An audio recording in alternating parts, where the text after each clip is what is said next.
Yo insisto, ¿verdad? Yo creo que sería un error garrafal de parte del Congreso de la República, que también tendría su propio costo en el presidente de la República, porque digamos que bajo esa circunstancia uno puede justamente ver con claridad la influencia del Poder Ejecutivo en el Legislativo, ¿verdad? Justamente como hemos visto en otros ejemplos. Y yo sí creo que desde mi punto de vista, más allá de lo que existen las posibilidades y las condiciones para hacer esto, yo creo que no va a suceder de esa forma. Sería un mensaje contraproducente para los 48 cantones que se apruebe una reforma constitucional en este momento, cuando hay una promesa de ir a conversarlas con ellos a Totonicapán. Yo creo que ahí hay y que el diálogo será hasta el próximo año. Y que el diálogo será hasta el próximo año.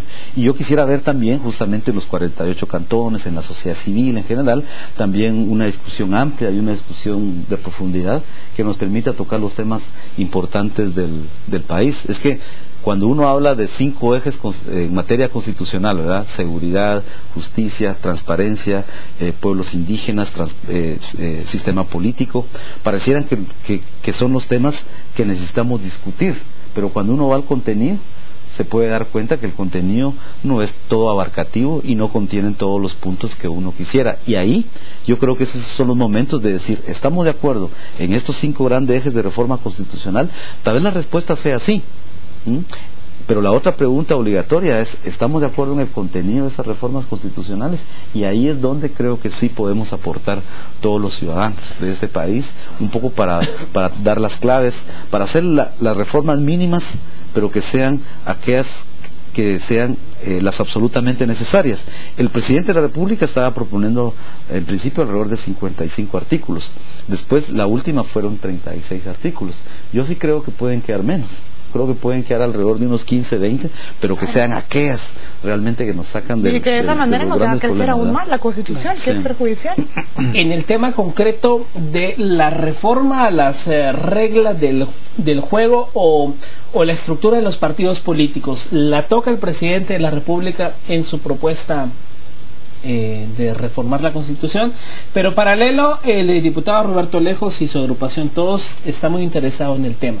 Ya hemos visto que el diputado Lejos ha desempeñado un papel preponderante en la aprobación del presupuesto y de la Junta Directiva. ¿Prevalece entonces esta lógica de las figuras negociadoras en el Congreso que al final garantizan los 5 votos? Eso no nos queda duda a nadie. Yo creo que yo quisiera ir un poco más allá de esto, ¿no? La muestra de cómo se está manejando en los últimos días el Congreso de la República en diversos temas, lo único que nos dice es que esa reforma constitucional en materia de reforma al sistema político necesita una cirugía mayor en la Constitución. ¿Sí? Yo creo que esto es muy importante, ¿verdad? Guatemala sigue siendo manejado por partidos políticos que en la cabeza hay caudillos, hay políticos que se mutan constantemente, digamos, de un partido a otro, que se cambian la camisola como cambiarse de club de fútbol, ¿sí? Y esto evidentemente lo que refleja es una debilidad enorme en el sistema representativo de los partidos políticos. Entonces la reforma constitucional en materia de reforma política tiene que empezar a abordar con seriedad, ¿sí?, esa reforma al sistema político, empezando por los partidos políticos, ¿sí? En primer lugar, tiene que haber reglas claras en la Constitución para evitar la financiación de los partidos políticos en los procesos de elección. Esas cosas que no miramos en esta reforma constitucional, ¿verdad? ¿Y será que los propios diputados van a querer ponerse ellos solitos la camisa de fuerza? No hay interés, yo creo que no hay interés, y es ahí en donde la ciudadanía tiene que ejercer su derecho a exigir una reforma profunda que nos permita avanzar 2 pasos, diría yo, pero sobre todo en ir avanzando en evitar el clientelismo político, que es una de las características perversas que nos ha llevado este sistema de partidos políticos que tenemos, y insisto, ¿verdad?, y que no veo en esta reforma constitucional 2 pasos que nos permitan sacar adelante principalmente en ese tema. Hay cambios en el sistema electoral que únicamente pueden ser modificados mediante la Carta Magna, y el diputado Roberto Lejos, quien es el líder de todas estas modificaciones a la ley electoral y de partidos políticos, decía que se podían hacer la mayoría por medio de esta ley ordinaria. Ahora ahora con el escenario de que se van a aprobar supuestamente las reformas este martes y que por otro lado se dice que se ha negociado que la ley electoral y de partidos políticos se llegue a aprobar más adelante, ¿existirá ahí alguna cuestión que pudiera ir contraria a lo que dice la ley electoral, o más bien la propuesta de reformas y la propuesta de reformas a la Constitución? ¿O ahora se han hecho coordinar para que ambas sean aprobadas? Es una trampa decir de que todo se puede arreglar mediante ley ordinaria, ¿verdad? Claro. Sí. Yo creo que la Constitución tiene que poner las bases de un sistema político distinto, es decir, un sistema político que no sea clientelar, un sistema político que represente a las grandes mayorías.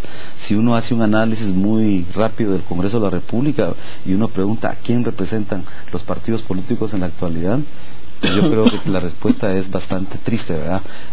Triste en el sentido de que no representa a las grandes mayorías del país.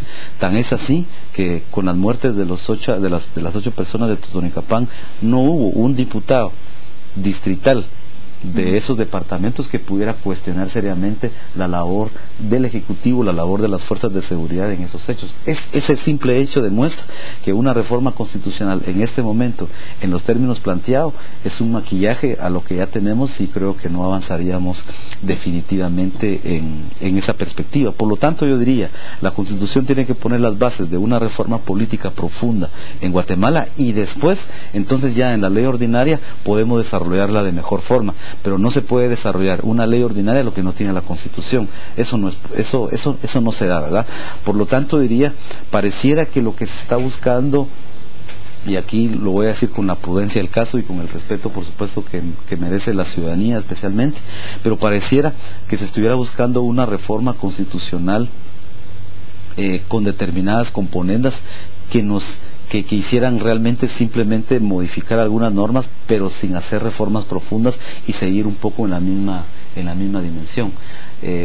Evidentemente, digamos, hay partidos políticos, hay personajes en ese país que ya están pensando dentro de 3 años para la presidencia de la República, y seguramente no conviene que haya una reforma más de fondo, y creo que en esa perspectiva quieren avanzar en algo que pueda seguir siendo un poco la misma cosa en los próximos años. Ahora bien, ¿cómo podemos, si bien la ciudadanía pues debe despertar, debe reaccionar, pero cómo también pedirle esto a la ciudadanía cuando mayoritariamente la población tiene que ver cómo lleva sustento a su casa, tiene que sortear que no lo maten en la calle, tiene que ver ahorita cómo consigue para las inscripciones ya de enero, tiene que ver cómo medio la pasa en las festividades, o sea, cómo pedirle a la ciudadanía que reaccione ante esto cuando lleva una cotidianidad que tiene que atender tantas cosas. Hay diversos caminos, ¿verdad? Lo primero, yo creo que hay que pedirle a la ciudadanía organizada en distintos foros académicos, sociales, políticos, que puedan impulsar foros independientes que permitan justamente impulsar propuestas, ¿verdad? Yo creo que también la sociedad civil organizada tiene un papel importante, y hablo de la sociedad civil en todo su espectro, ¿verdad? Sí, no solo de un espectro, sino la diversidad espectro. Las redes sociales son un espacio importante también para hacerse notar, y yo creo que hay un punto importante, ¿verdad? Hay que exigirle al Congreso de la República que abra un poco más la cancha para discutir estas reformas constitucionales, y yo creo que al Congreso de la República hay que pedir que en este momento casi ya de cierre de año, en donde pues todo el mundo entra de vacaciones, el propio sector, digamos, del Estado empieza un proceso de vacaciones para poder suplir todos estos procesos. Yo creo que es importante un compás de espera, unas discusiones un poco más amplias que nos permitan, yo diría, en un plazo de unos 6 meses poder tener los puntos concretos de esa reforma para someterlos a consulta popular. Muchísimas gracias, Marco Antonio Canteo, analista político del CDEM, por haber estado con nosotros hoy aquí en la mesa de las 7 a.m. analizando si pasará o no las reformas a la Constitución el próximo martes. Vamos a la pausa.